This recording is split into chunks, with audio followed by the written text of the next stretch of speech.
Well, in 2016, Jesse Thistle won himself a Governor General's Academic Medal for graduating with one of the highest grade point averages in the country. An impressive accomplishment on its own, and even more so when you take into account the journey that brought Thistle to where he is today.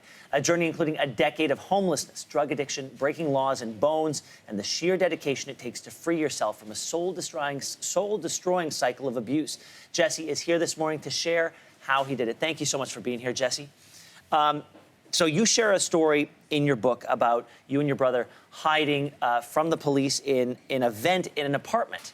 Yes. And then the police eventually banging down the door, putting you in foster care. But take me back to how it got to that point.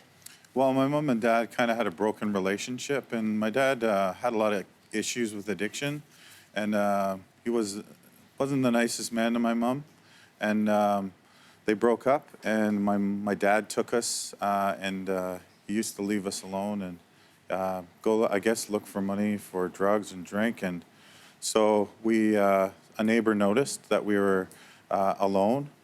He would leave us alone for periods, and the police came and took us. And that's how me and my brothers ended up in CAS for a few months in 1981 or 80. So, and you eventually lived with your grandparents, then ended up on the streets. Drugs entered the picture. That's more often than not a negative impact on your life. It begins a downward spiral. You share this picture, by the way. We want to show this picture. And you say the arrest that this represents probably saved your life. Yes. What do you mean by that? Well, I had addiction issues, and my behavior was uncontrollable. And so I used to steal a lot, and I was stealing bikes in a complex in Brampton, and there were gang members there, and I stole a gang member's bike, and they confronted me, and one of them stabbed me in the face with a steak knife. And while I was falling to the ground, a police cruiser, I guess, was in the area and interceded. They ran away, and it probably saved my life. So, you say that there's no shortcut when it comes to getting sober. You tried rehab a number of times. You said you didn't get it right the first time.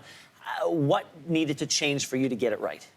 Well, I needed to be desperate and to realize that I was completely powerless against my addiction, that I wasn't better than the other people in the rehab, that I needed to really get to the root of my resentments and start talking openly with the counselors there at Harvest House.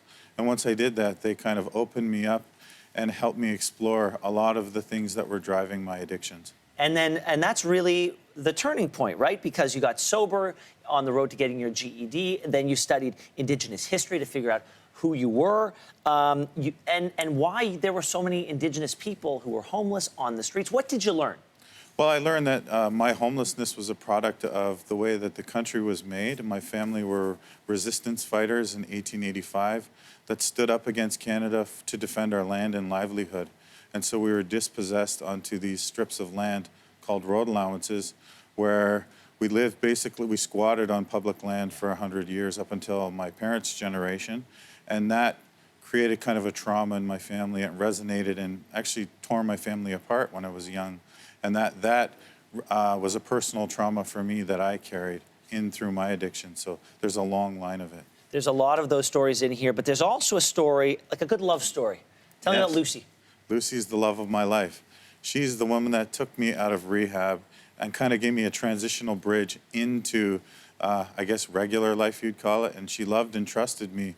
After years I didn't have that in my life, and so I really wanted to honor that. And she taught me how to love myself again. She loved me back into what I call the circle of living, or the circle of understanding. And so she's helped me explore myself, and it's been a beautiful process. We only have a few seconds left, but I wonder, in talking about this circuitous route to where you are today, are you the type of person who looks at things and says, everything I went through made me the person I am today? Or do you look back at certain chapters of your life with regret and say, time wasted here, opportunity missed there? How do you look at your life? It's a mix of both. Yeah. I think that there are certain memories that are very difficult for me to grapple with, and then there's other times where I've used my experience to help educate others about Indigenous homelessness and people with mental health issues like I had. There is so much to take away from this book. It depends, I suppose, on what the person wants to get from it, but it's such a rich story, and I want to thank you for sharing it, and thank you so much for being here today, Jesse. Thank you very much. The book is called From the Ashes. Thanks for watching. If you like this, be sure to subscribe here. And you can check out more Your Morning videos right here.